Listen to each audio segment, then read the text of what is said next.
बुला रहा बेहद संसार, चल रे मनवा हद के पार, चल रे मनवा हद के पार, प्यार से कोई रहा पुकार, चल रे मनवा हद के पार, प्यार से कोई रहा पुकार।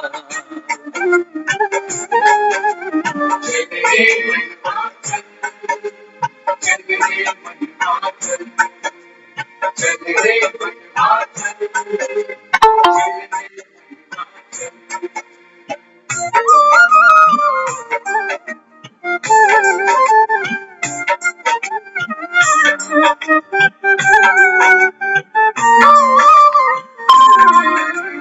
मैं मेरा का जाल सुनहरा, राहों में माया ने बिखेरा।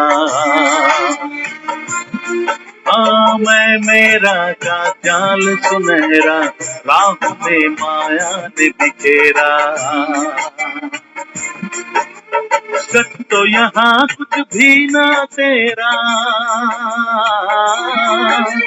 सच तो यहाँ कुछ भी ना तेरा, जग तो जैसे रैन बसेरा, बैठ न पंछी पंख पसार, चल रे मनवा हद के पार, प्यार से कोई रहा पुकार, चल रे मनवा हद के पार, प्यार से कोई रहा पुकार।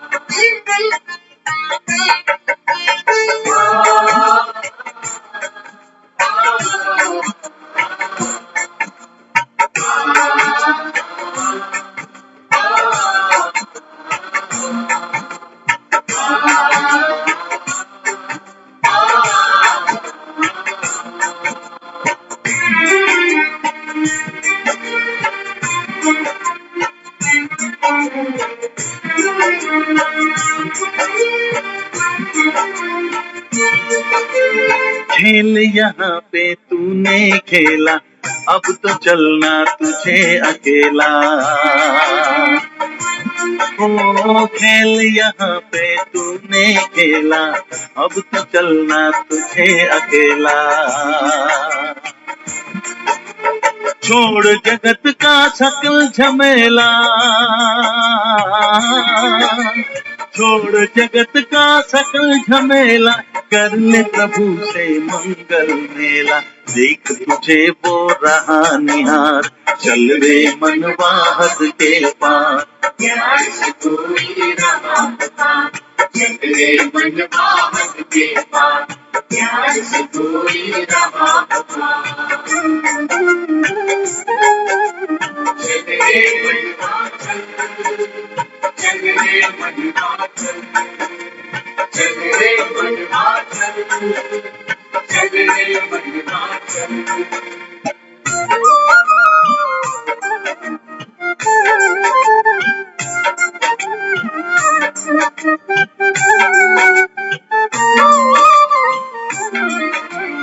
आखिर वो भी पल आएगा, काम नहीं कुछ कल आएगा। हो आखिर वो भी पल आएगा, काम नहीं कुछ कल आएगा। पुण्य कर्म ही साथ चलेंगे, पुण्य कर्म ही साथ चलेंगे, अपने किए का फल पाएगा। आज ही हो जा तू बलिहार, चल रे मनवा हद के पार, प्यार से कोई रहा पुकार, बुला रहा बेहद संसार, बुला रहा बेहद संसार, चल रे मनवा हद के पार, चल रे मनवा हद के पार, प्यार से कोई रहा पुकार, चल रे मनवा हद के पार, प्यार से कोई रहा पुकार, चल रे मनवा हद के पार, प्यार से कोई रहा पुकार।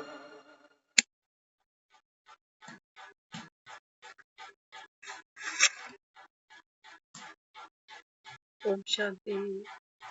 ओम शांति दीदी।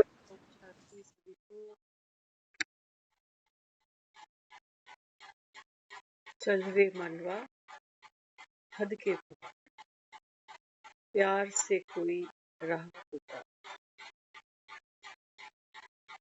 बाबा कहते हैं देखो, हमने वानर सेना कहा है ना, राम ने एक वानरों की सेना बनी। बाबा कहते हैं बच्चे इस समय तुम कौन हो? हाँ, ईश्वरीय बाबा ने कहा सर्विस पे तैनात, तुम बाबा ने कहा रूहानी सेल्वेशन आर्मी हो। बाबा कहते हैं सेना क्या करती है? हाँ, जो डूबे हुए हैं ना उनको उबारती है, उनकी रक्षा करती है। तो इस संगम पर बाबा कहता है तुम सब कौन हो?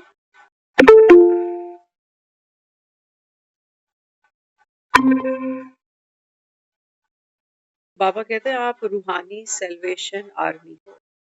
जो बाबा कहता है दुनिया इस समय नर्क में है ना, इनको बाबा कहते हैं तुमको उबारना है, स्वर्ग में लेके चलना।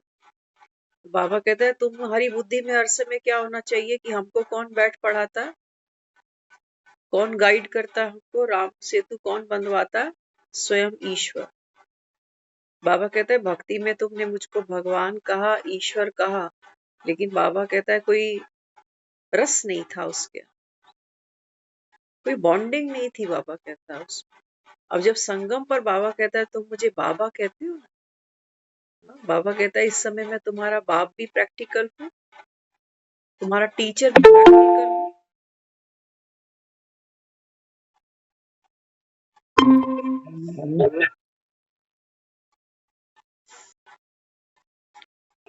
और बाबा कहता है तुम्हारा मैं सतगुरु भी इस समय प्रैक्टिकल बनकर बैठा। तो बाबा कहता है तुमको ये निश्चय पक्का होना चाहिए कि हमको पढ़ाने वाला कौन। आज कहा है बाबा ने, बाबा कहता है यहाँ जो बैठे हैं,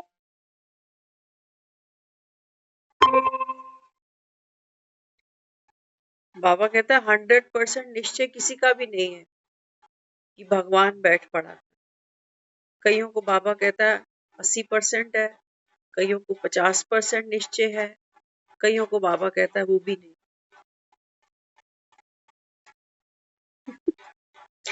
बच्चे नंबर वार है।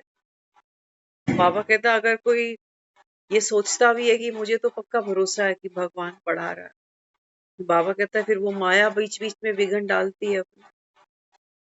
ऐसे थोड़ी, राम जब सागर लांघते हैं तो मार्ग में कितनी राक्षसियां आ जाती, विघन डालती। तो बाबा समझाता है इस समय।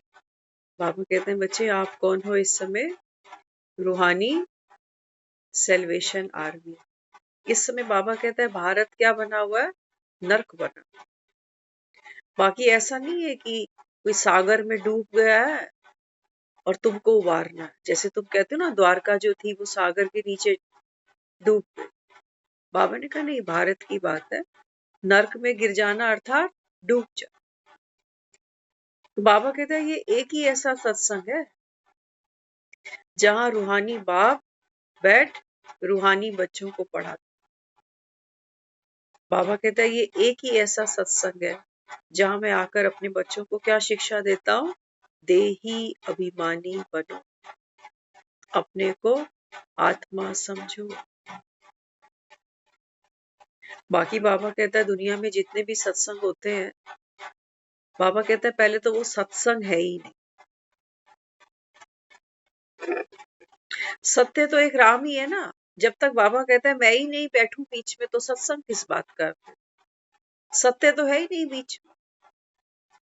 हाँ? बाबा कहता है तुमने तो वो मूर्तियां तस्वीरें सामने रखी, उनकी महिमा, उनकी बाबा ने कहा गाथा, उनकी बाबा ने कहा कीर्ति करते हो, उसको सत्संग कह देते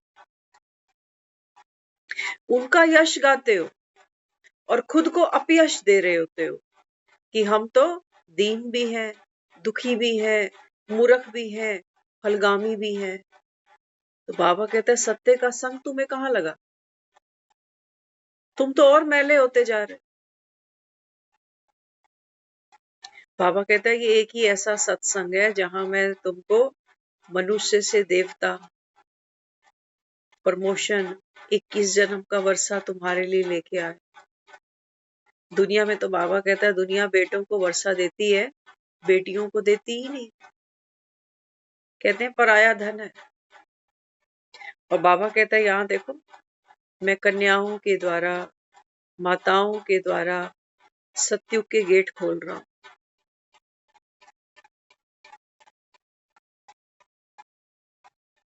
बाबा कहता है इस समय ये सारा संसार अज्ञान की नींद में सोया हुआ है। शास्त्र पढ़ पढ़ कर बाबा ने कहा ये खुद को ज्ञानी मान बैठे, ये खुद को धार्मिक मान बैठे। बाबा कहते हैं सोचते हैं हमारे पास तो शास्त्रों की अथॉरिटी है, तो हम कैसे गलत हो सकते हैं। बाबा कहते हैं ज्ञान सागर एक है और ज्ञान की अथॉरिटी मेरे पास है। मैं बाबा कहता हूं तुमको इस सृष्टि के आदि मध्य अंत का ज्ञान सुनाता, तुमको लिबरेट करता हूं। कहां से? इस कलयुग से।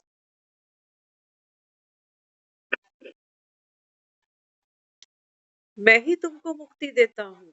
मैं ही बाबा कहता है तुमको आवागमन के इस चक्र से बचाता हूं। मैं ही तुमको मृत्यु से अभय दान देता हूं। लेकिन बाबा कहता है सब बच्चे नंबरवार है ना, सबको एक जैसा निश्चय नहीं आता।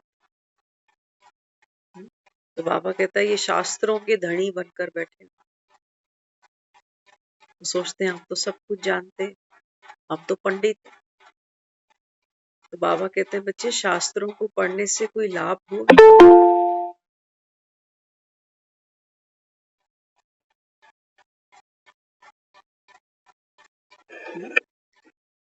शास्त्रों को पढ़ने से बाबा कहता है कोई लाभ हुआ?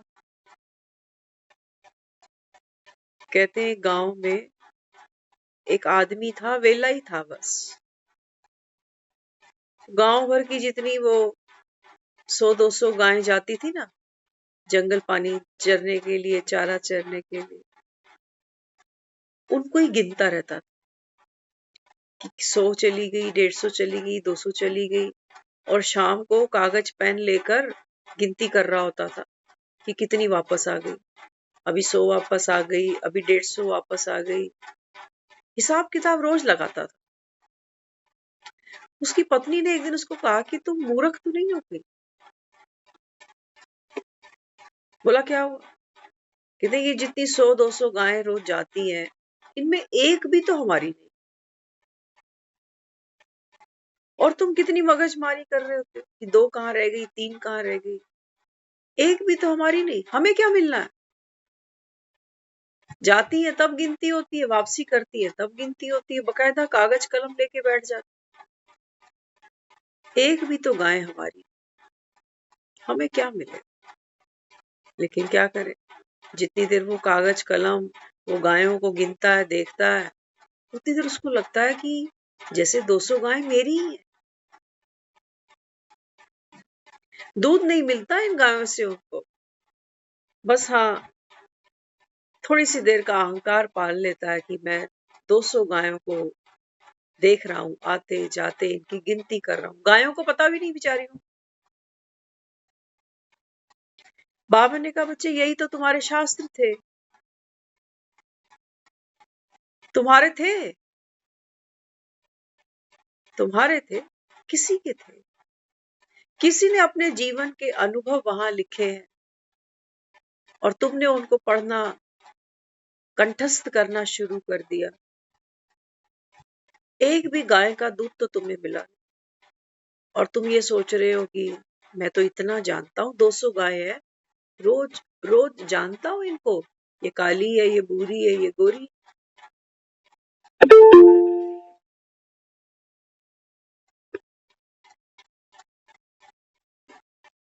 बाबा कहते हैं बच्चे कुछ नहीं मिला ना,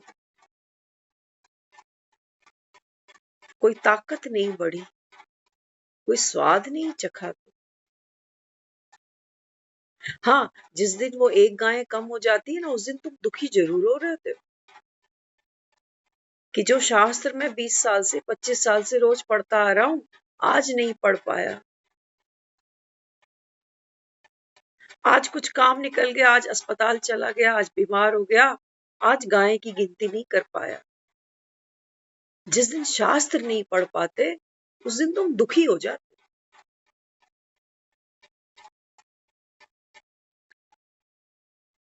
बाबा स्वयं भगवान, बाबा कहते हैं मैं तुमको पढ़ा रहा हूं। लेकिन बाबा ने कहा सबसे बड़ी बात क्या है? हाँ, बाबा कहते हैं तुमको भक्ति से वैराग दिलाना, ये भगवान के लिए सबसे बड़ी चुनौती।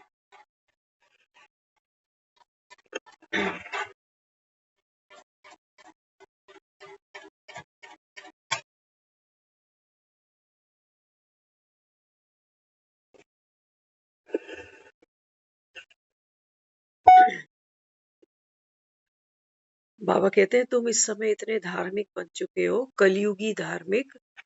बाबा कहते हैं मुझको तुमको भक्ति से वैराग की दिलाने की, बाबा कहता है ये सबसे बड़ी चुनौती स्वीकार करनी पड़ती। तुम भक्ति भी नहीं छोड़ते।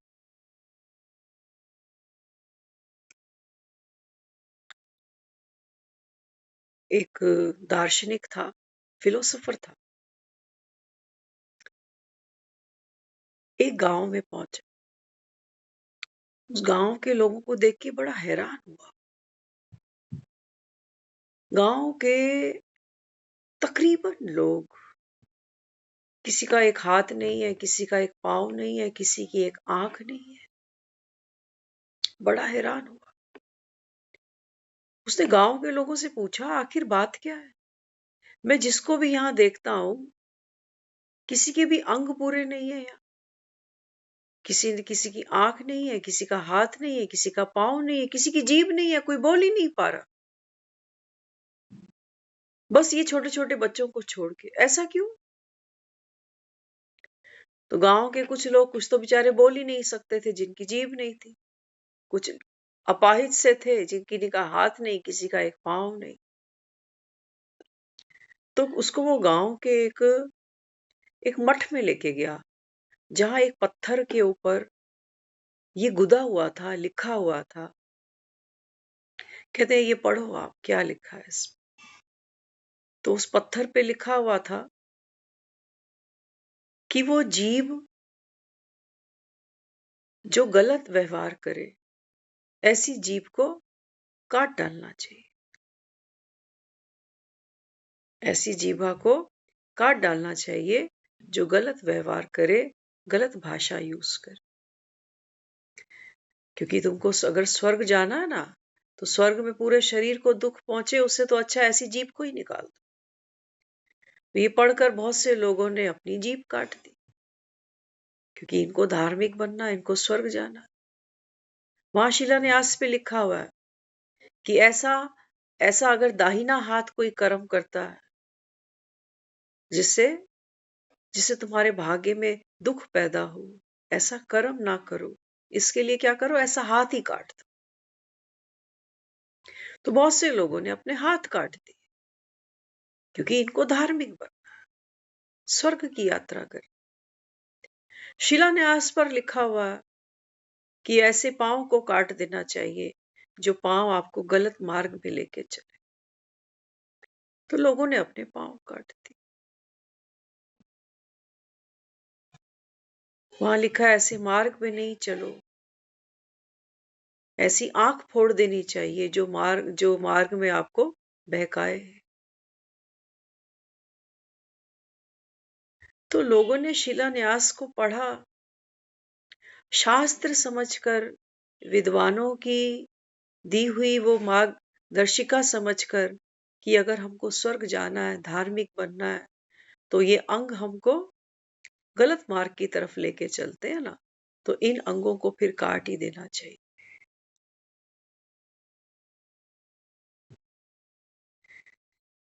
तो उसने कहा फिर ये बच्चे कैसे बच गए? उसने बोला ये बच्चे अभी छोटे हैं ना, ये तो शिलान्यास को पढ़ नहीं सकते। जब ये पढ़ने लायक होंगे, इसका अर्थ निकालने लायक हो जाएंगे, तो ये भी अनुभव करेंगे कि हमारी आंख, हमारी जीभा, हमारा हाथ, हमारा पांव, ये हमको नर्क की तरफ ले जाते हैं।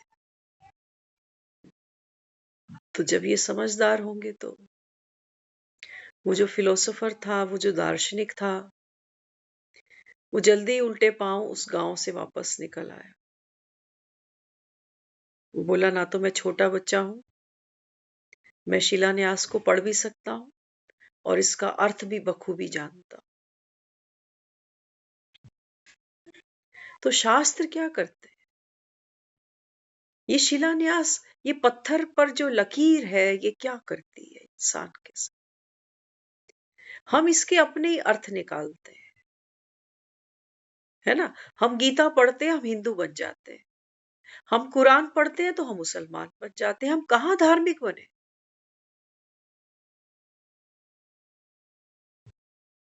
हम बाइबल पढ़ते हैं, हम ईसाई बन जाते हैं। हम धार्मिक नहीं बने। इंसान धार्मिक तब बने जब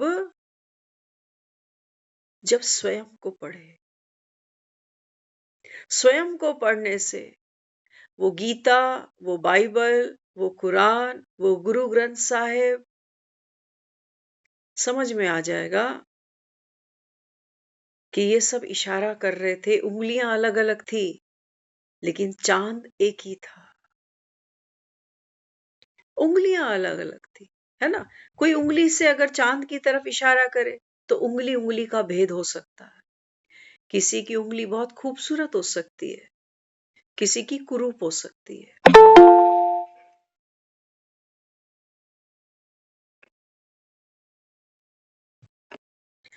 किसी की उंगली में हो सकता है कोई सोने के सुंदर सुंदर आभूषण हो, कोई सुंदर महंगे पत्थर हो।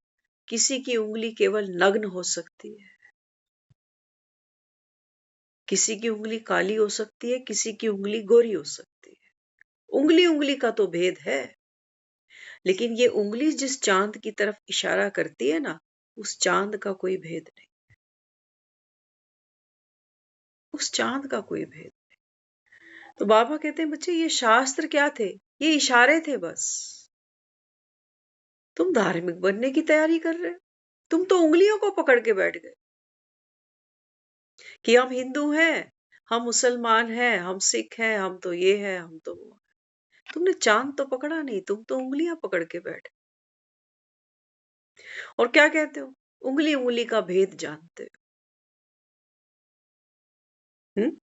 ये तो वैसे ही हुआ जैसे एक आदमी जिसने कभी आम देखा ही नहीं हो, है ना। अगर गीता में लिखा है आम, और अगर बाइबल में लिखा है मैंगो, तो जिसको समझ नहीं है, जो धार्मिक ही नहीं है, वो कहेगा देखो दोनों अपनी अपनी बात करते हैं। वो कहते हैं आम सही है, वो कहता है मैंगो सही है।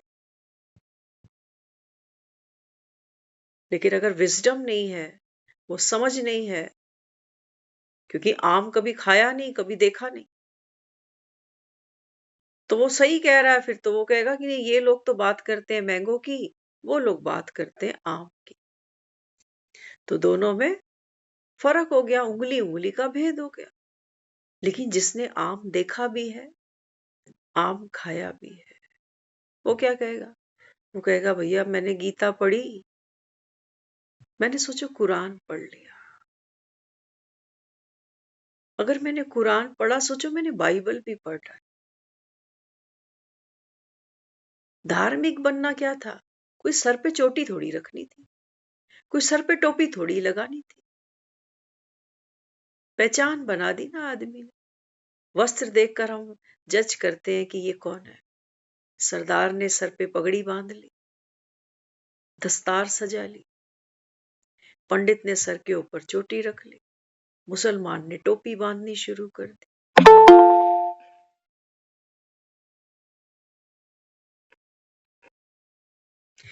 अब ये धर्म को तो जाने नहीं। बाबा कहते हैं देखो दुनिया में लोग कहते हैं ना कि भगवान एक है। आज भी बोला है बाबा ने, कहते तो हैं कि गॉड फादर इज वन, लेकिन बाबा कहता है ये नहीं जानते गॉड फादर कम। बाबा ने कहा जो ज्ञान का उपदेशक है, बाबा ने कहा वो जो गॉड फादर है ना, वो ज्ञान का उपदेशक है। ये नहीं जानते वो कि जो चांद है, चांदनी तो वो देता है, ये उंगलियां थोड़ी चांदनी दे रही हैं। गीता के अंदर चांदनी है कहीं? दुनिया पढ़ रही है गीता, घर घर में पढ़ी है गीता, कहाँ है चांदनी?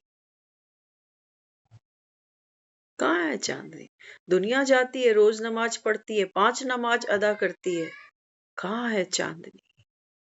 चांदनी के लिए तो हमको ईद के चांद का इंतजार करना पड़ता है। हमारे भीतर कहाँ है चांदनी? कहाँ है हमारे भीतर चांदनी? उस चांदनी के लिए तो हमको दिवालियां मनानी पड़ती। कहाँ है हमारे भीतर चांदनी? हमारे भीतर चांदनी नहीं है। हमको प्रकाश तो गुरुद्वारे में दिखाई दे रहा होता है, जहां गुरु ग्रंथ साहिब रखे हुए। हमारे भीतर कौन सा प्रकाश है? प्रकाश पर्व तो हम बाहर मना रहे होते हैं नगर कीर्तन के नाम पर। हमारे भीतर कोई प्रकाश पर्व नहीं मनते कभी। अरे कैंडल तो हम चर्च में जला रहे होते हैं, हमारे भीतर तो कोई रोशनी हुई ही नहीं कभी। बाबा कहते हैं बताओ, क्या ये शास्त्र, क्या ये बाबा ने कहा मल्टीपल फिंगर्स तुमको कुछ दे सकती? तुम तो पकड़ के बैठे हो कि मैं ब्राह्मण बन गया। हाँ, हर एक को देखो अपने अपने, जिनको धर्म कहते हो, बाबा ने कहा कितना नाज है इस पर, और दूसरे धर्म को नीचे गिरा के तुम ऊपर चढ़ बैठे हो। क्या इसको शास्त्र कहेंगे? हर धर्म का एक शास्त्र बना हुआ है ना, उसको पढ़ते हैं लोग, उसकी अथॉरिटी मानते हैं, कहते हैं हमारे शास्त्र में ऐसे लिखा है, हमारी कुरान में ये लिखा है, हमारी बाइबल में ऐसा लिखा है।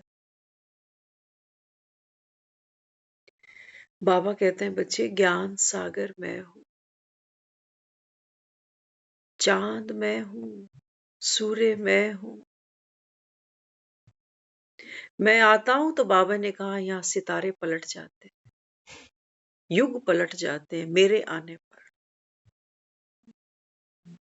बाकी तो तुम हर साल नया साल पलटा ही देते हो, हर साल कैलेंडर पलट ही लेते हो। यहाँ कुछ पलटता नहीं तुम्हारे कैलेंडर पलटाने से। वैसी ही दुनिया, तीसरा महीना चल पड़ा ना मार्च का, 2 महीने पहले हैप्पी न्यू ईयर हो रहा था। हैप्पीनेस है कहीं?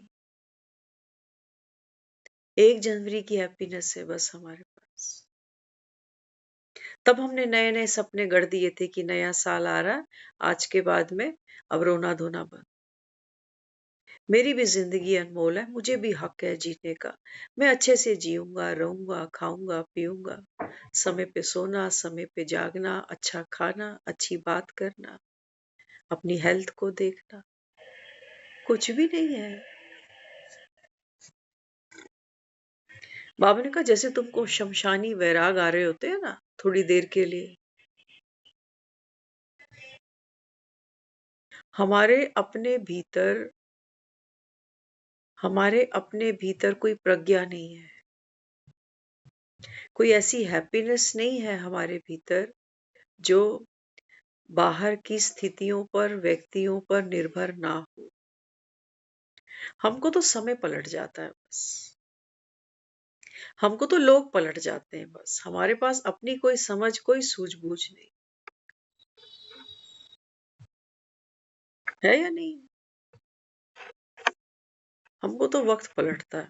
नया साल आता है तो थोड़े से दिन हम लगे रहते हैं, नया साल, नया साल, मुबारक मुबारक मुबारक। अरे अभी तो तीसरा ही महीना है मुबारक का। चेहरे ढले ढले से, थके थके से, वैसी जिंदगी बीत रही है, वही रात, वही दिन, वही खाना, वही बनाना, वही कमाना, वही बच्चे, वही चिंताएं। बावजूद बाबा ने कहा तुम शास्त्र पढ़ते जा रहे हो, मंदिरों में भीड़ बढ़ती जा रही है।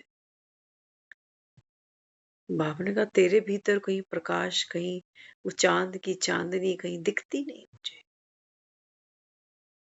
तुमको मेरी जरूरत है या नहीं है? क्या कहोगे? अरे हमसे अच्छे तो अगर शास्त्रों की भी कहानियों पर भरोसा करे तो हमसे तो फार बेटर वो बंदर ही थे, जो राम के आंखें लग तो गए, जिन्होंने अपनी बुद्धि तो नहीं दौड़ाई कि यहाँ टाइम खराब करें, अब कहीं सागर पर पत्थर रखे जाएंगे। अगर ये बंदर अपनी बुद्धि दौड़ा देते तो राम की श्रीमत थी जो पत्थर भी डूबे नहीं। बाबा कहता है देख लो भैया, मैं भी यही कह रहा हूं, तुम सब कौन हो? वानर सेना है। बाबा कहता है मैं अपनी सेना से बात करता हूं बस। अगर तुमको अपने राम पर ही भरोसा नहीं है तो उठ जाओ भैया फिर यहां से। यहाँ एक आंख जिनकी फूटी है, एक हाथ जिन्होंने तोड़े हैं, एक टांग जिन्होंने तोड़ी है, जिन्होंने जीभ काट के फेंकी है शास्त्रों के नाम पर, बाबा ने कहा ऐसे अपंग वानर मुझे नहीं चाहिए।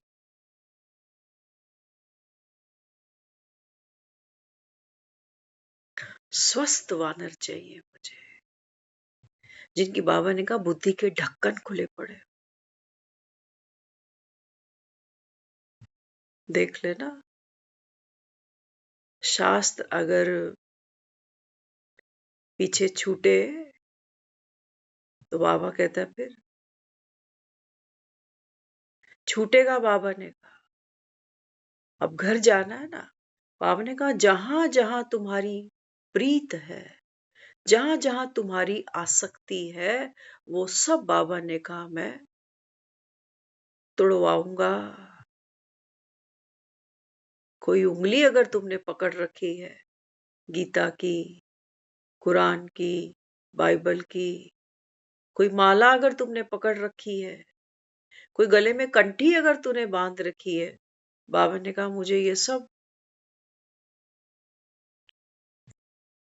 किस लिए, क्या चाहिए तेरे को, किस लिए पढ़ता है ये? हम छोटे बच्चे होते थे, हम देखते थे बच्चे कॉमिक्स पढ़ते थे, पढ़ी होंगी शायद किसी ने, हमने तो कभी पढ़ी नहीं, लेकिन उस जमाने में बच्चे कॉमिक्स खूब पढ़ते थे।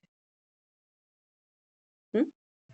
अब कॉमिक्स क्यों पढ़ते हैं? कॉमिक्स पढ़ने से तो भगवान प्रसन्न नहीं हो रहा, लेकिन बच्चों को बड़ी खुशी होती थी कॉमिक्स पढ़ने से। हम शास्त्र इसलिए पढ़ रहे हैं कि ये पढ़ने से भगवान खुश हो जाए। ये कैसा भगवान है जो ना खुश है? क्या इसको भी भगवान कह दे, जो मेरे कुछ करने से खुश होता है और ना करने से दुखी हो जाता है? ये भगवान का लक्षण तो नहीं है। ये तो आपका और हमारा लक्षण हो सकता है कि आप अगर मुझे याद करो, मेरी महिमा करो, मेरी फिक्र करो तो मैं खुश हूं। अगर पूछो ही नहीं कि मैं जिंदा हूं कि मरी, तो मुझे तकलीफ होगी कि देखो ये कैसे हैं लोग हैं, कैसा परिवार, कैसे रिश्तेदार हैं, मुझे तो कोई पूछता ही नहीं। ये इंसान की फितरत है। हमने अपने ही जैसा एक भगवान रचा हुआ है भक्ति मार्ग में, अपने ही जैसा। हमको भी भोजन से प्रीत है ना, रुचि रुचि के भोजन बनाते हैं। आज मटर पनीर बनाएंगे, कल कल कोफ्ते बनाएंगे, फिर राजमा बनाएंगे। हमने सोचा भगवान भी मेरे ही जैसा है, जो रुचि रुचि भोजन जिसको स्वीकार कराऊंगी तो मेरे पे प्रसन्न हो जाएगा। मैंने भक्ति में कभी उसको भोग नहीं लगाया।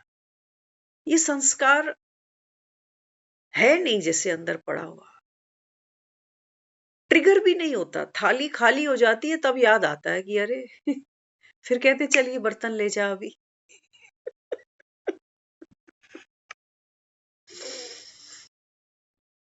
हमने भगवान को अपने जैसा बनाया है, अपनी कल्पना में ढाला है उसको हमने भक्ति में।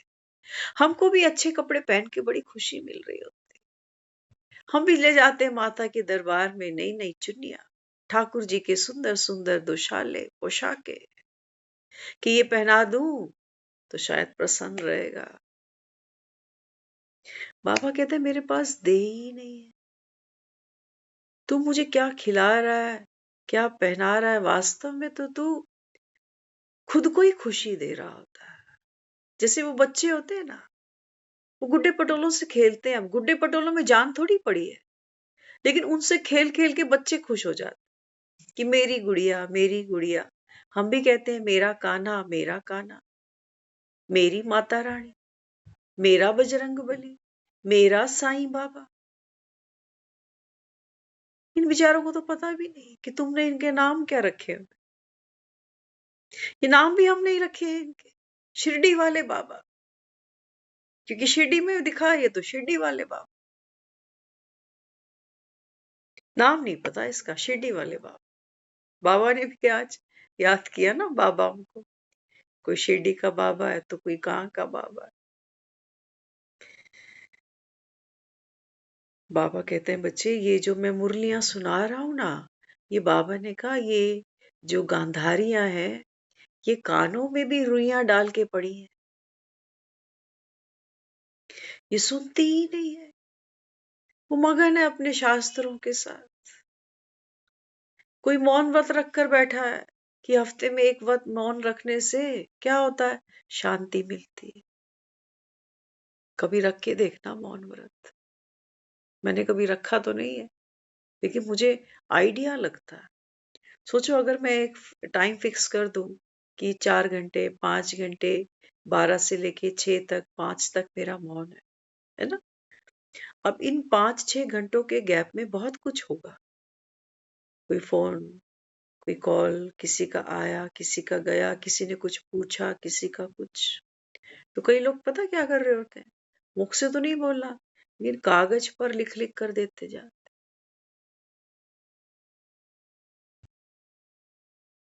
जैसे ही 5 बजेंगे, जैसे ही 6 बजेंगे, अब क्या होगा, अब उस फोन को दोबारा मिलाएंगे कि मैं ये कहना चाह रहा था उस समय आपको। मेरी बात ध्यान से समझो। जो दबा रखा था, जो रोक रखा था, वो और प्रेशर से बाहर निकलेगा। ये मौन व्रत है। ये तो वही बात होगी कि जीभ काटो थोड़ी देर तो थोड़ी देर की शांति मिल जाए। कहाँ मिली? उतनी देर जितना मैं बोल नहीं पाई, दूसरे से कम्युनिकेट नहीं कर पाई, उसको रिप्लाई नहीं कर पाई, उतनी अशांति बढ़ती जा रही थी अंदर। घड़ी की तरफ देख रही थी कब टाइम पूरा हो तो कब फिर। ये भी व्रत है। ये व्रत रखने से भी भगवान खुश हो रहा। भगवान पूछेगा तू कितने घंटे जीभ दी थी तेरे को, कुछ अच्छा बोल के किसी के, कहते हो ना, ऐसी बाणी बोलिए मन का आपा खोए। हाँ तुम भी शीतल, तो बाबा ने कहा दूसरे भी शीतल हो जाए। वो तो तूने किया नहीं। तू सोच रहा है जीभ से सारा दिन कट कट कट कट करते हैं तो चलो इसको फिर काट ही दें 6-5 घंटे के लिए। ये भगवान रिकॉर्ड रख रहा है वहां। बाबा ने कहा तुम जाग जाओ तो अच्छे रहोगे, नहीं तो यही तुम्हारे दिमाग में फिट है कि जो धर्मराज है ना वो एक एक पल का हिसाब लिख रहा है। वो चित्रगुप्त, कोई कहीं नहीं बैठा हुआ। 24 घंटे में मैंने सारा दिन में क्या क्या सोचा, क्या क्या किया, मैं खुद नहीं लिख पाऊंगी। 24 घंटे छोड़ो, 2 घंटे की बात कर लो सिर्फ। क्या क्या सोच रही हूँ 2 घंटे में, क्या क्या कर रही हूँ, क्या क्या बोल रही हूँ, लिख के देखो, नहीं लिख पाओगे। हाँ बाबा ने कहा ये है चित्रगुप्त बुद्धि है। बाबा ने कहा ये चित्रगुप्त है। ये बाबा ने कहा फिर रिकॉर्ड है 84 जन्मों का तुम्हारे अंदर। मेरे को अंतर्यामी कह रहे हो, एक एक के मन की जानने वाला हूं। माफ करो मुझे। इस समय बाबा ने कहा है क्या इन कलयुगी माइंड के अंदर, चिंताएं, दुख, आपदाएं। 2 घड़ी किसी के साथ बैठ जाओ, उसके मुख से निकलता क्या है, हद की दुनिया। मैं, मेरा घर, मेरा परिवार, मेरी बीमारी, मेरी चिंता, मेरा मेरा मेरा मेरा। इससे इससे मुके यहाँ कहानी खत्म नहीं हुई। फिर तेरा तेरा, वो पड़ोसी का घर, वो रिश्तेदार का घर, वो फलाना देश, वो फलाने लोग। बस बाबा ने कहा मेंढक की इतनी यात्रा है।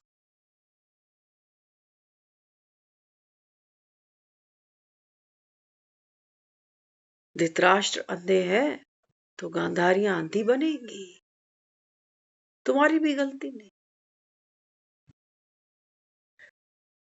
जहां जिन घरों में हमारी पैदाइश है या हमारे बड़े भी जिन घरों में पैदा हुए हैं, बाबा ने कहा यहाँ तो सारे ही धृतराष्ट्र।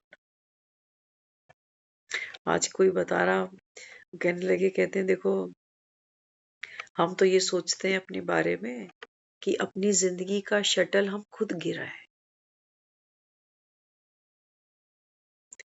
बावजूद बीवी भी है, बच्चे भी हैं, पैसा भी है, सब कुछ है। नहीं, हम ये नहीं सोचते हैं कि हम जब तक बैठे हैं ना हमसे लोग ले, घर परिवार पैसा एम्प्लॉय जो भी है सब हमसे लेते जाए। लेकिन मैं कभी ये नहीं सोचूं कि मेरी जिंदगी का जब शटल गिरे तो मेरी बेटियां सेवा करें कि बेटे करें कि बीवी करे कि ये करे कि वो। हम खुद शटल गिरा दें अपना, हमें कोई नहीं चाहिए।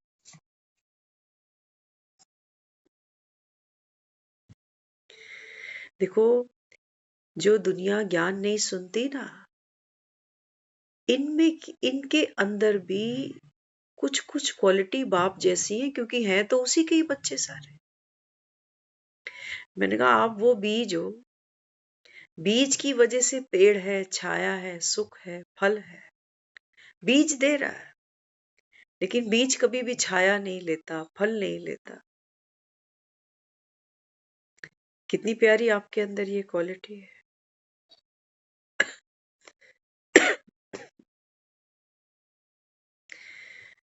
तो बाबा कहते हैं बच्चे अब देखो ना, भगवान का शटल गिरेगा, भगवान को जरूरत पड़ेगी किसी की कि आओ मुझे कोई सोटी दे दो, कोई मेरी रक्षा करे। उसकी बात सुनकर मुझे एक लाइन बड़ी अच्छी समझ में आई, बड़ी क्लैरिटी से समझ में आई।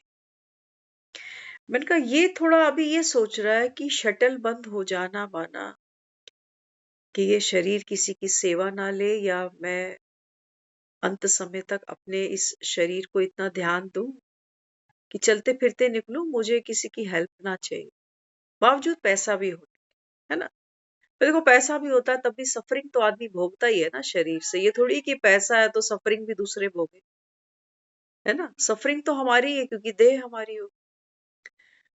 तो उसकी बात सुन के मुझे एक बहुत प्यारी चीज समझ में आने लगी। मैंने कहा हाँ, बाबा तो अपने बच्चों से यही कह रहा है कि तुम देह के भान से बाहर निकलो तो तुम्हारा शटल मैं ही बंद कर दे, तुम्हें कोई चिंता ही नहीं। आज कहा है ना बाबा ने, जिन बच्चों को निश्चय पक्का है, बाबा कहता है वो निश्चिंत हो। वो तो बेचारा सोच भी रहा है, मेहनत भी कर रहा है, पैसा भी कमा रहा है, और ये दुआ भी कर रहा है कि मैं अपना शटल खुद डाउन करूं। बाबा कह रहा है तुम तो प्रैक्टिकल में, उसके लिए तो अभी एक इमेजिनेशन है कि पता नहीं कब क्या होगा, क्या मैं खुद को कर पाऊंगा, कितनी मेरी उस समय विल पावर रहेगी, नहीं जानता, हर कोई भी नहीं जानता। लेकिन बाबा जो अपने बच्चों को दे रहा है, बाबा रोज कहता है बच्चे देही अभिमानी बनो, मन मना भव। शटल नीचे गिरा ही दिया उसने। देखो तो सही, बाबा कहते हैं बच्चे जब तुम निश्चय बुद्धि बनते हो तो निश्चय बुद्धि माना निश्चिंत। ड्रामा कल्याणकारी है, मेरी कोई डिजायर नहीं है कि भगवान मुझे ऐसे ले ले या वैसे ले ले। मेरी कोई चिंता नहीं है कि मुझे कौन देखेगा, मुझे कौन, मैं कौन, मैं ये देह तो हुई ही नहीं, मैं कौन।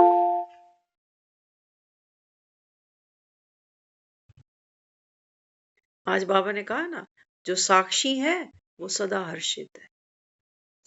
मैं तो साक्षी हूं, ये देह कैसे चलती है, कैसे गिरती है, कैसे उठती है, इसकी साक्षी हूं मैं।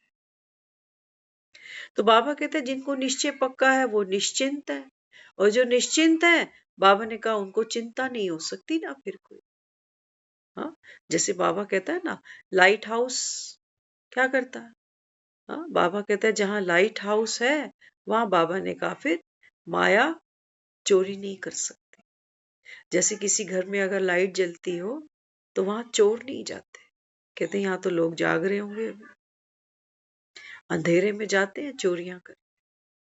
तो लाइट हाउस हूं माना बाबा कहता है आप अपनी बीज रूप अवस्था में हो। तुम धार्मिक हो इस समय संगम पर, तुमने खुद को जाना है, तुमने बाप को पहचाना है। वो चांद की चांदनी यहाँ उतरी है अभी। तब बाबा कहते हैं बच्चे यह पूर्णिमा का चांद निकलता है इधर।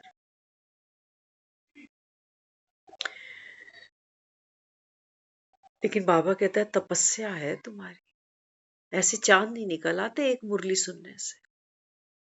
इस धोखे में मत रह जाना कहीं कि मुरली सुन रहा हूं तो चांद निकल आए। हाँ, क्या करना पड़ता? बाबा ने कहा तुमने शंकर को तो देखा है ना, शंकर क्या कर रहे हैं? शंकर संगम पर हमारा तपस्वी स्वरूप है। कहाँ बैठे हैं शंकर? एकांत में बैठे हैं, एक नामी होकर बैठे हैं, एक रस स्थिति में बैठे हैं, एक नामी होकर बैठे हैं। अपने शरीर पर भस्म रमा रखी है, माना नो मोर, राख बन गया ये।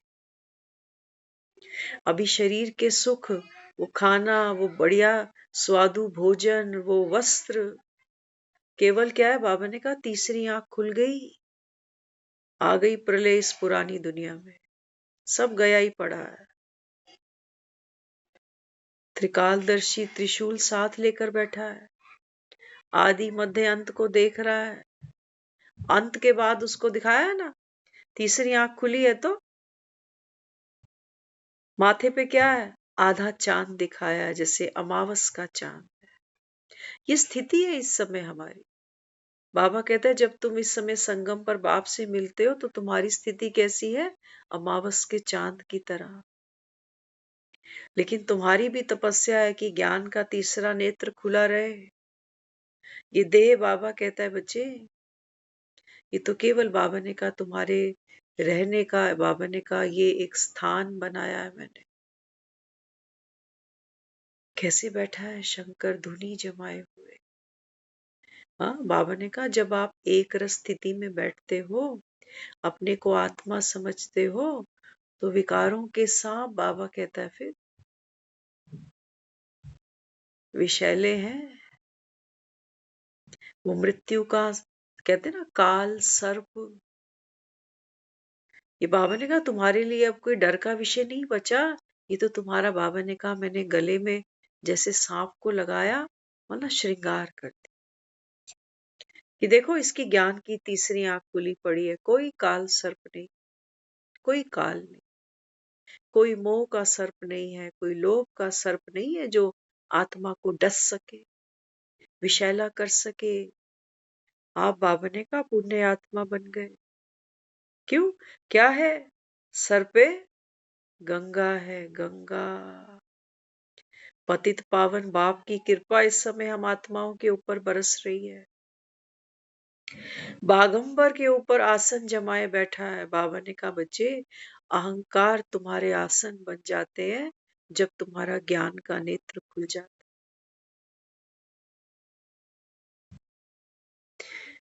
ये संगम पर हमारा स्वरूप है शंकर, देह है हमारे पास। लेकिन बाबा कहता है देह में बैठे भी आत्मा अपने, बाबा कहता है, सत्य को देखती है।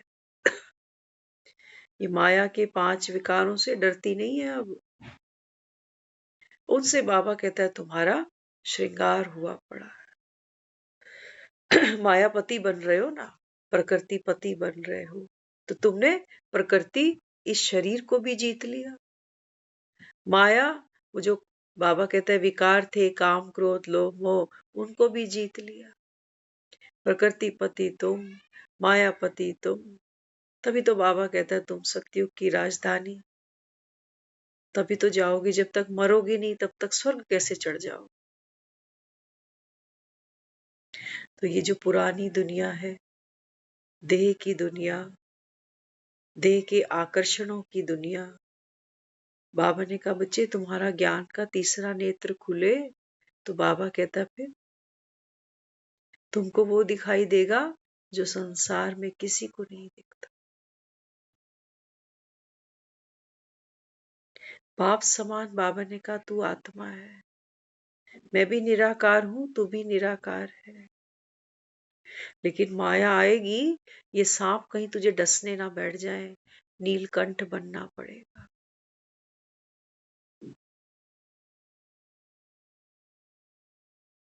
नीलकंठ बनना पड़ेगा, बाप समान, देवों का देव, महादेव। इसलिए बाबा कहता है तुमने शंकर और शिव को जोड़ दिया,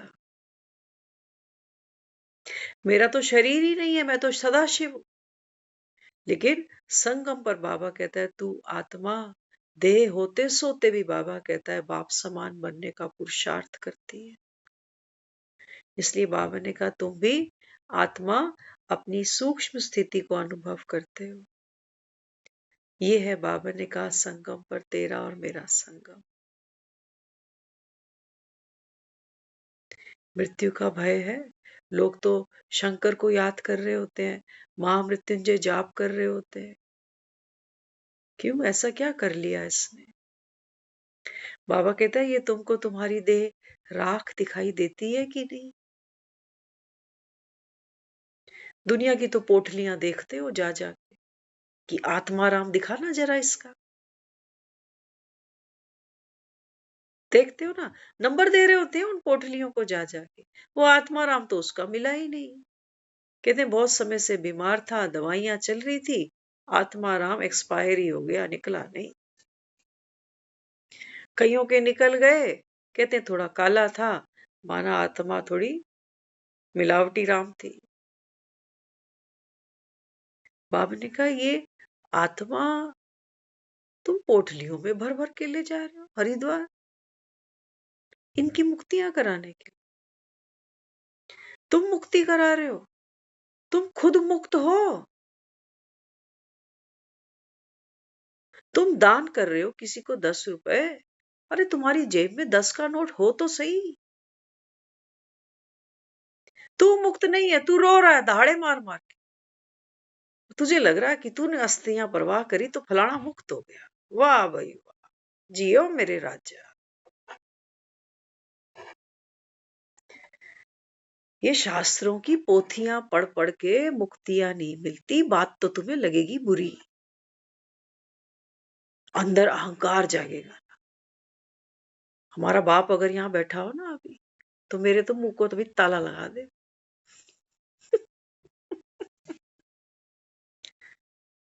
हाँ, वो कहेंगे ये इतने सालों से हम जा रहे हैं हरिद्वार, वो पूरा उसने बना रखा है डाटा कि इसको ये छोड़ने आया, उसको वो छोड़ने आया, उसको वो छोड़ने आया, उसको वो छोड़।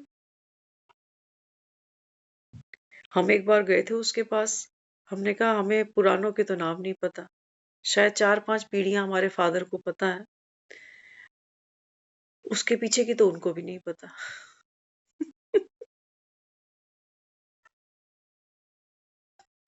हम बेटे मुक्तियां करा रहे हैं बाप को मुखाग्नि देकर,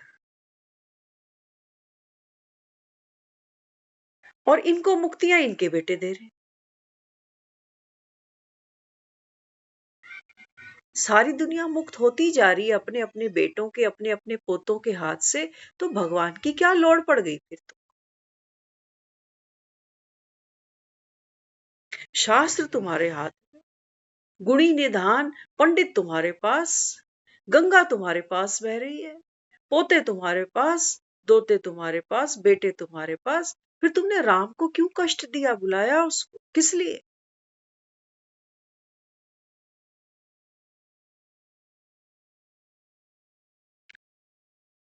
क्यों कष्ट दिया राम को?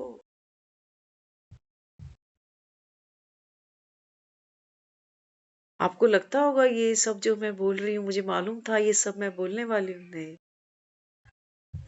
कई बार यहाँ बोलते बोलते मुझे ऐसा क्लिक करता है कि बाबा मुझसे भी प्रश्न ही कर रहा है ना।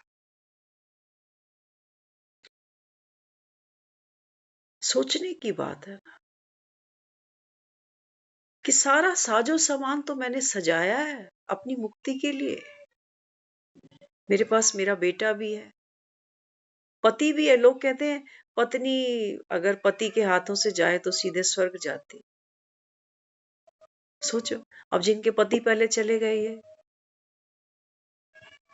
एक तो पहले ही दुखी है, और फिर वो जो शास्त्रों में लिखा है कि वो जो पत्नी पति के हाथ से विदा होती है वो सौभाग्यशाली, तो ये तो डबल दुर्भाग्यशाली।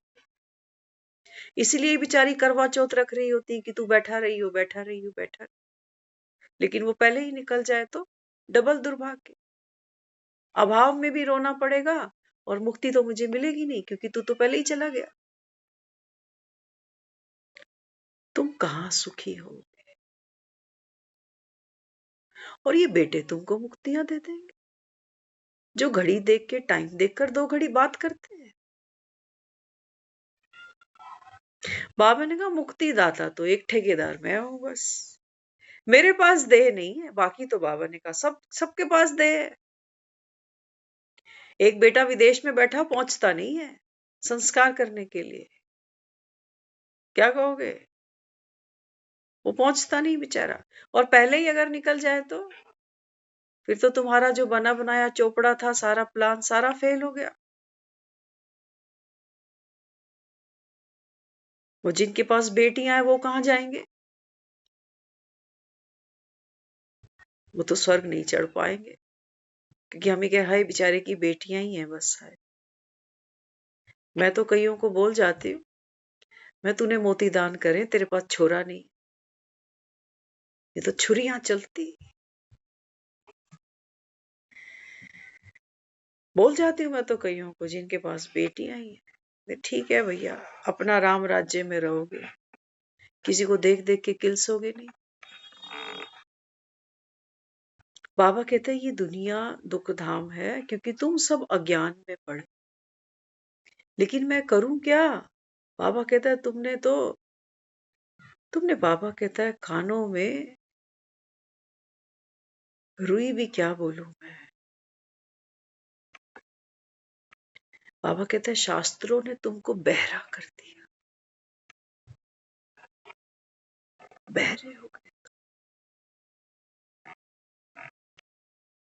प्यार से तुमको कोई रहा पुकार, चल रे मनवा हद के पार।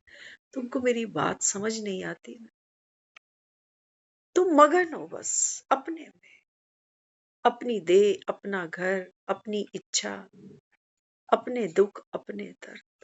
ये तो थोड़ा सा तुम फर्स्ट एड बॉक्स रखते हो घर में भगवान के नाम वाला, है ना? छोटे बच्चे घरों में होते हैं ना, लोग फर्स्ट एड बॉक्स बना लेते हैं। कहते बच्चों को समय समय पे चोट लग जाती है, कभी कुछ, तो फर्स्ट एड होना चाहिए। ये जो हमारे घर में छोटे छोटे मंदिर है ना, ये हमारे लिए फर्स्ट एड बॉक्स है बस, कि हमने कोई गलती कर दी, हम रोज सुबह उठ के गुड मॉर्निंग, आज देखो क्या कहा बाबा ने। इसकी भी तो कमाल है ना? कहां कहां से हमको इतने इतने अंधकार से बाहर ले आता है। बाबा कहते हैं बच्चे, यहाँ यहाँ तो बाबा कहता है ना तो गुड मॉर्निंग है ना गुड नाइट है, नाइट तो और भी बेकार है बाबा ने कहा। यहाँ कुछ भी गुड नहीं है। तुम तो बाबा कहता है गलत बोलते हो, गुड मॉर्निंग गुड मॉर्निंग। बाबा ने कहा यहाँ तो कुछ भी गुड नहीं है। और वहां बाबा कहता है जब तुम संगम पर हो, तुम्हारे लिए बाबा ने कहा हर पल बाबा ने कहा तुम्हारे लिए गुड है, हर पल गुड है, हर परिस्थिति गुड है, हर संस्कार बाबा ने कहा गुड है। क्यों? क्योंकि तुम नॉलेजफुल बन गए ना, ज्ञान का तीसरा नेत्र जिनका खुला है, उनके लिए बाबा कहता है ऑलवेज गुड टाइम।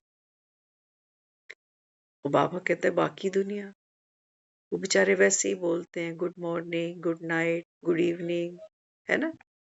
अंदर दुखी है सारे, हाल चाल पूछते हैं कैसे हो, बढ़िया बढ़िया बढ़िया। कलयुग में बढ़िया हो तो बाबा कहता है फिर तुमको भक्ति क्या करनी थी? भक्ति क्या करनी है तुमको? जिनकी आंखें ठीक हो वो क्यों चश्मे पहनेंगे नजर के, है ना? रीता दीदी नजर का चश्मा पहना। क्यों पहना? क्योंकि कहीं ना कहीं कुछ आंखों में कुछ कमी दिखती है, कुछ ब्लरनेस है कहीं ना कहीं, है ना? तो बाबा कहते हैं बच्चे आपके 84 जन्म गॉन, कहानी खत्म हो गई। तुमको बाबा कहते हैं देखो देह का कितना नशा है। बाबा ने कहा तुम इतने फंस के बैठे हो आत्मा इस देह में। जो बाबा कहते हैं मैं कितना 90 साल से पुकारता जा रहा हूँ, बच्चे, मीठे बच्चे, सिकी लदे बच्चे, नाटक खत्म हो रहा है, अब घर जाना है, सब मरे पड़े हैं, विनाश सामने खड़ा है, महाभारत की लड़ाई है, वानर सेना इकट्ठी करके सेतु बांध रहा हूँ।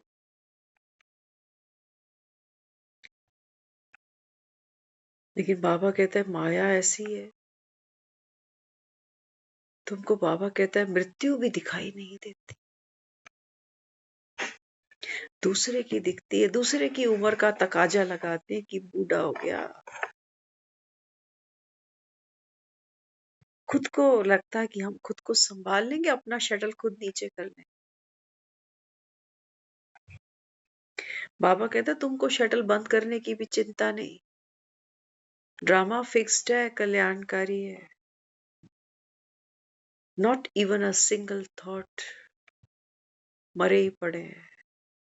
जब बाप की गोद में बैठा हूं तो मुझे फिर करना ही क्या है। कहते थे ना अजगर करे ना काज, है ना। अजगर भी कैसा बैठा हो, कहता है कि दास मलूका कह गए सबके दाता तो राम ही। तो बाबा कहते हैं बच्चे इस समय आप आत्मा बस एक नामी, अब भटकना बंद कर दो। लेकिन तुम्हारी बुद्धि अभी मलिन है। एक मुरली से थोड़ी बर्तन काले पीले हो, ऐसा थोड़ी है कि पानी डालोगे और साफ हो जाएगा। लोहे के जूने से रगड़ने बैठ जाते हैं इनको, तब भी साफ नहीं। बाबा ने कहा 63 जन्म की मैल है अंदर, मैंपन की, मेरेपन की, कैसे निकालोगे।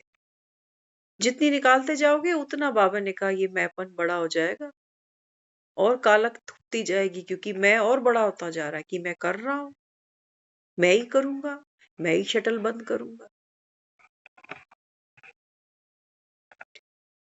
मुक्ति राम ही दे दे, हमें क्या करना है।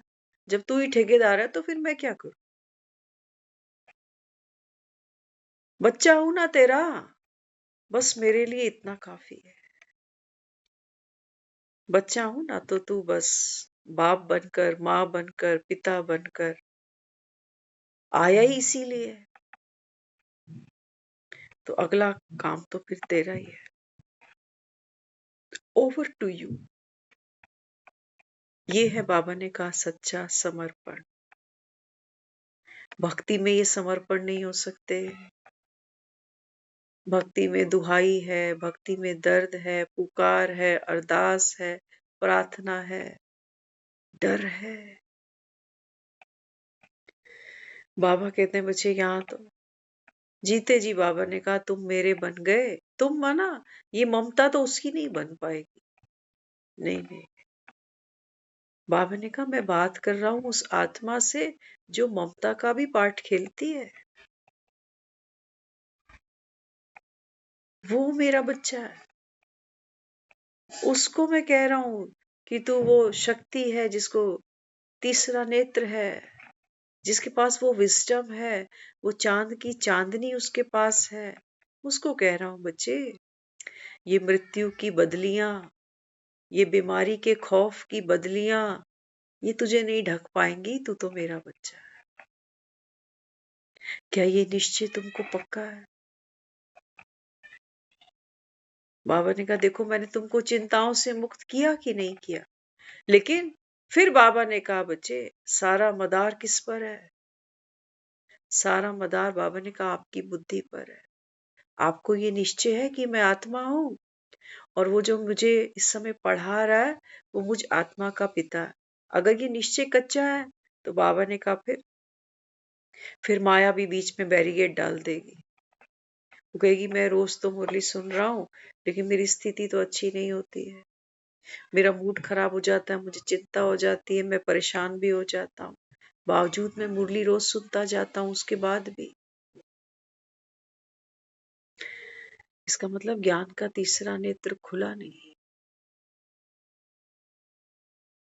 जिसके पास ज्ञान का तीसरा नेत्र होगा वो आत्मा साक्षी होकर ये भी देख रही है कि जब भगवान मुझे मेरी बीज रूप अवस्था दिखा रहा है, तो पूरा झाड़ मेरे सामने खुल के आ रहा है 84 जन्मों का, कि ये परेशानी का अनुभव भी मुझे हो रहा है, मुझे इस शरीर की भी चिंता लगी है ना? मुझे बीमारी का खौफ भी सता रहा है। मैं बीच बीच में ये भी सोच रही हूँ कि मैं अपना शटल खुद ही बंद कर जाऊं।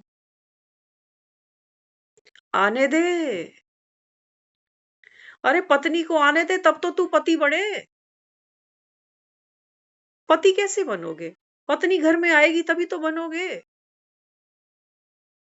पत्नी को घर लाए ही नहीं और पति कैसे बन गया तू?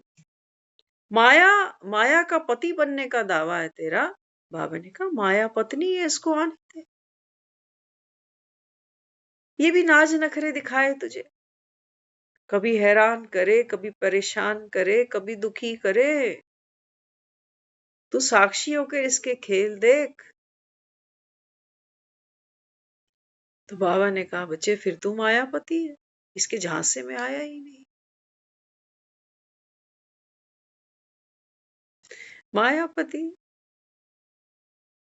प्रकृतिपति। बाबा ने कहा देखो ये प्रकृति है सारी, आपकी देह भी प्रकृति है और आत्मा में बाबा ने कहा वो जो 84 जन्मों का पार्ट फिक्स्ड है वो भी प्रकृति है, वो भी कुदरत है, वो भी बनी बनाई।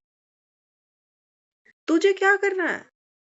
तू केवल साक्षी था, जैसे थिएटर में बैठ के फिल्म देखाता, ऐसे देख नहीं सका, डिस्टर्ब हो गया, दुखी हो गया। मेरा शरीर, मेरा दुख, मेरा बच्चा, मेरा दुर्भाग्य, मेरा सौभाग्य, है ना? चलते चलते एक छोटी सी बात और आ रही है, सोच रही हूँ बोल ही दे इसको भी।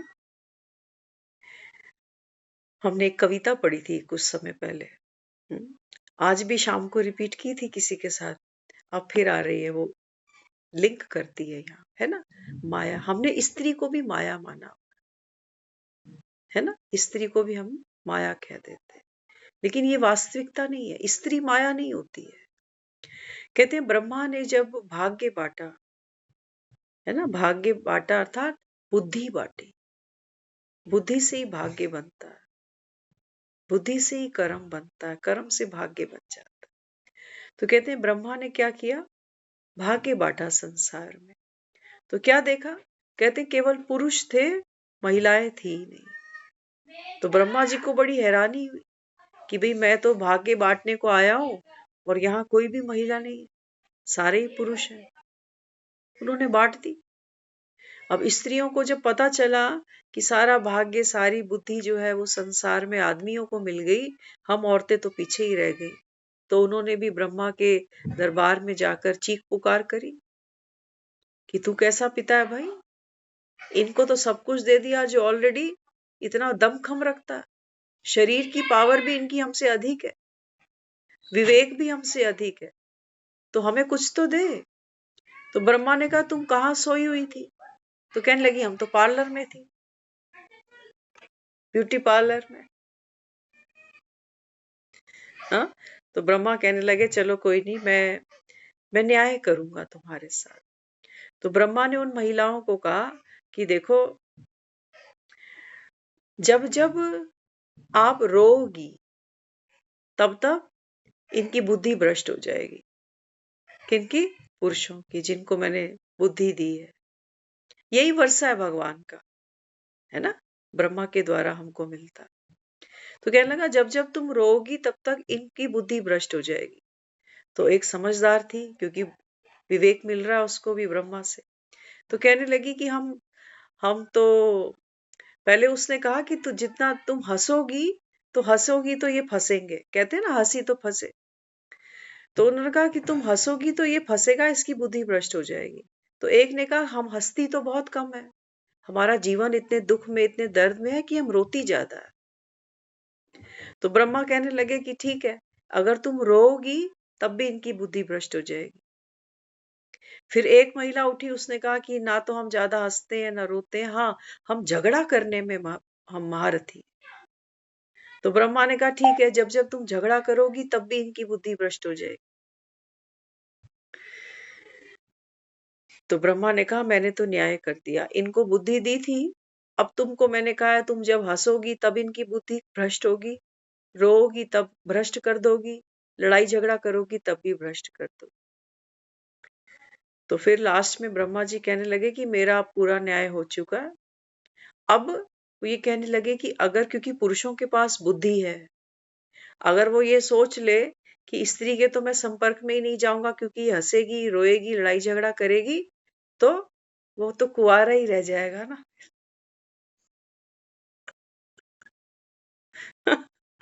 अब देखो कितना भी इंसान पैसे वाला हो, क्योंकि पैसा भी तो बुद्धि से ही कमाया जाता है ना, परिवार को भी जो बचाया जाता है, सेटअप बनाया जाता है, ये भी बुद्धि से ही चलते हैं हम सारे।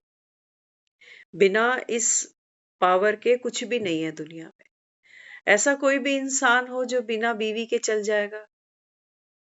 चलता है कोई? कोई भी नहीं चलता, चाहे अंबानी हो चाहे टाटा बिरला हो, कोई नहीं चलता।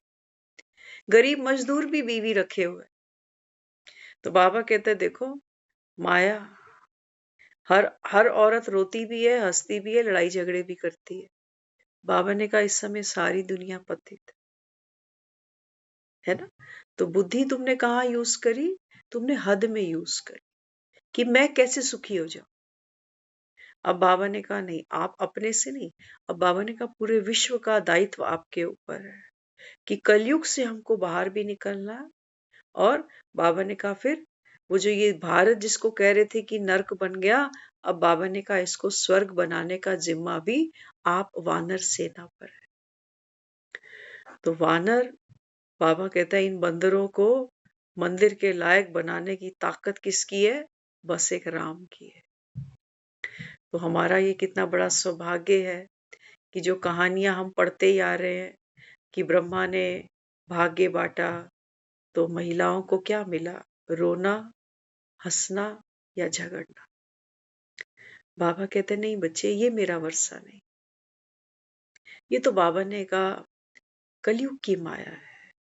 इस माया से बाबा कहता है बच्चे जब तुम साक्षी हो जाते हो तो तुम्हारा रोना, तुम्हारा बाबा कहता है इस कलयुग की दुनिया में हंसना माना क्षणभंगुर सुख और लड़ाई झगड़े। बाबा ने कहा आप इस तीनों प्रकार की माया से ऊपर उठ जाते हो।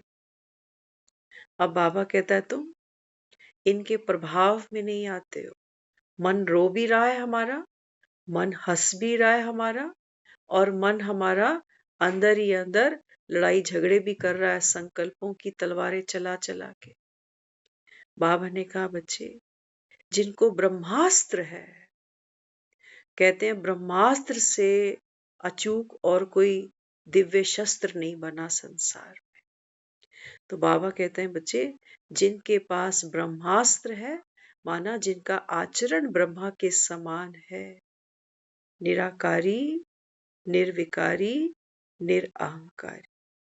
बाबा ने कहा बच्चे ये बाप का वर्षा है, ये भगवान का वर्षा है। तो कलयुगी माया कभी रोना, कभी हंसना, कभी कभी लड़ाई झगड़े। बाबा ने कहा बच्चे आप आत्मा साक्षी होकर इस जब खेल को देखोगी तो बाबा ने कहा फिर हर्षित मुक्ता खुशी। बाबा ने कहा खुशी की खुराक है, कुछ भी छूटे छूटे। बाबा ने कहा ये साक्षी का वरदान, ये खुशी की खुराक बाबा कहता है ना छूटे। ये है भगवान का दिया हुआ ब्रह्मास्त्र हम अब बच्चों के लिए। ओम शांति।